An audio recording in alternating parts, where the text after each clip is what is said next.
I think now is as good of a time as any to tell about the flight here.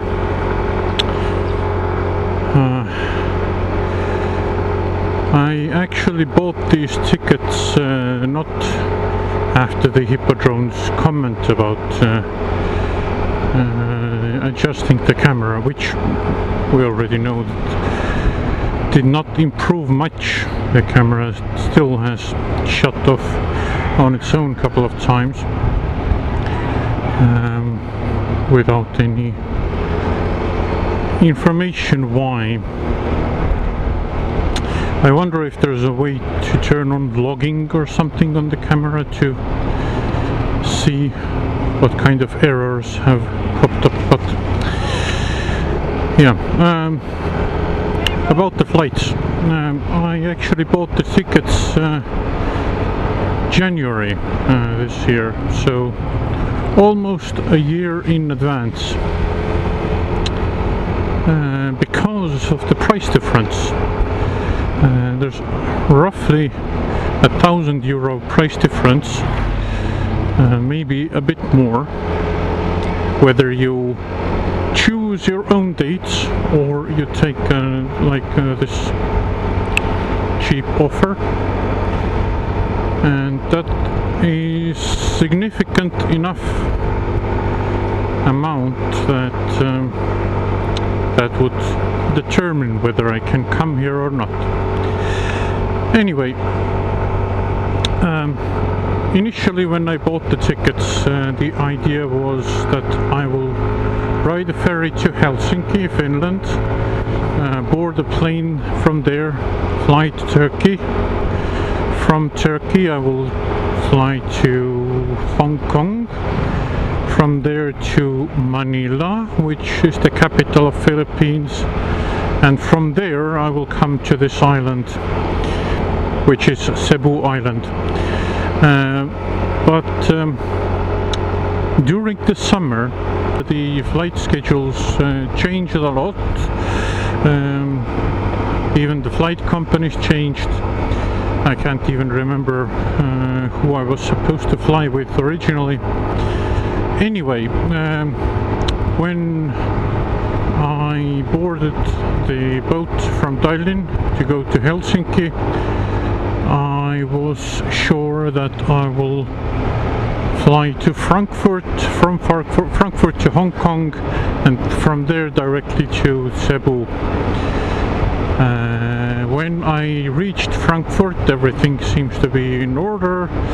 I go to the gate where the next flight is supposed to be. I have like 2 hours waiting time, which is just right because Frankfurt airport is way bigger than anything I have been in before.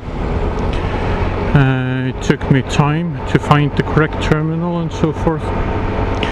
Anyway, while there, we suddenly got the information that the flight has been delayed for 2 hours due to technical reasons.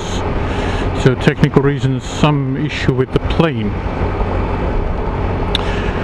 I know a little bit about travel insurance, so I knew that if there will be any problems in the connecting flights or with my hotel or whatever, I will need proof of the delay from the flight company. So I went to the desk, I asked for the proof. They told that no, they don't know these kind of proofs, they don't hand out, you have to go wherever, ask wherever, they don't know anything.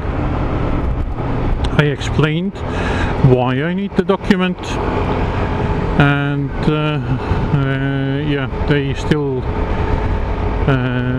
were on the position that they are not going to give that kind of document, and I shouldn't worry anyway because they are going to handle everything. They will take care of the flights, they will organize hotel if necessary, they will do everything. Well, very well then. I knew that they wouldn't be able to take care of the hotel that I had booked and paid myself. but you know, they can definitely take care of any replacement flights if necessary, and hotels if I have to stay overnight in some airport.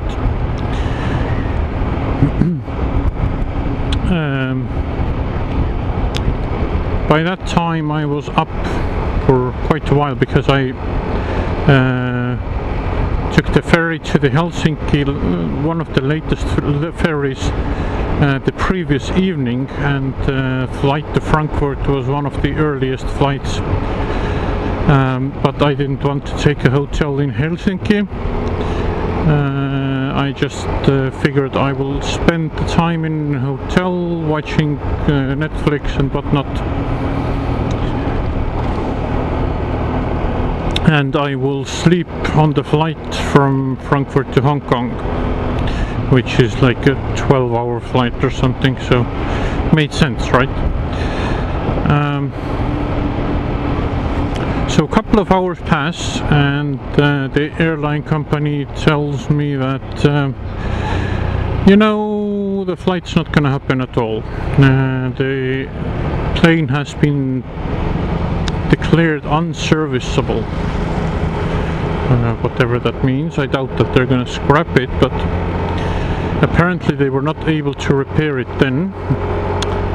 So I again asked them, what about my flight and hotel, and you know, I need to get the proof for my insurance because there will be costs for me. And they decided that they will print these reports and share to everyone.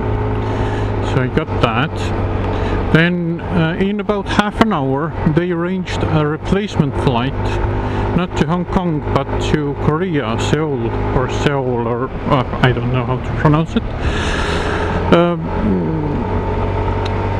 And that was with a different flight company.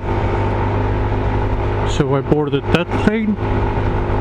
I had to check out my luggage first. I had to check my luggage in again with the new airline, and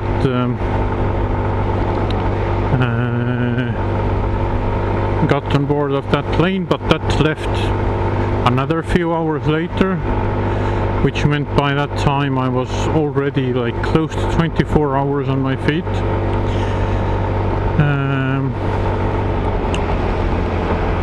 The plane was surprisingly almost empty. Well, it was like half empty, so I got like 3 seats for myself.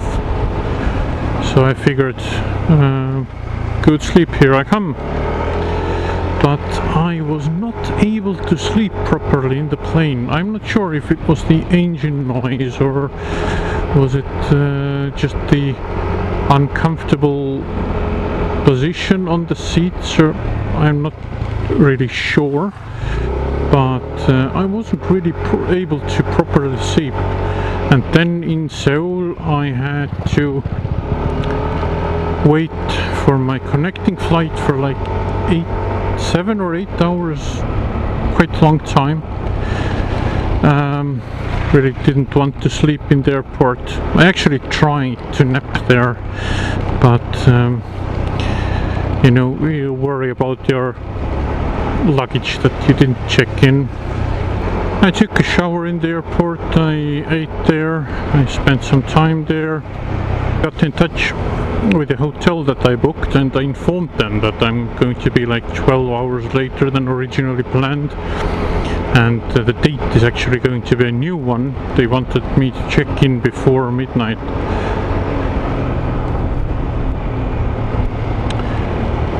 So I asked them if they can still keep my booking. I will just check in later after midnight, and they agreed, so I didn't have to get a new hotel and get any compensations from the insurance. So regardless of the little delay, it all worked out just okay.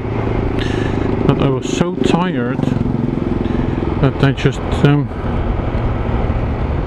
went to sleep right away. I was so tired that it took me a couple of days to recover. And of course the time change and everything, so that too, to get in completely new rhythm. But I'm here now and exploring, and you know, that's great. That's great. I'm exploring Asia for the very first time in my life.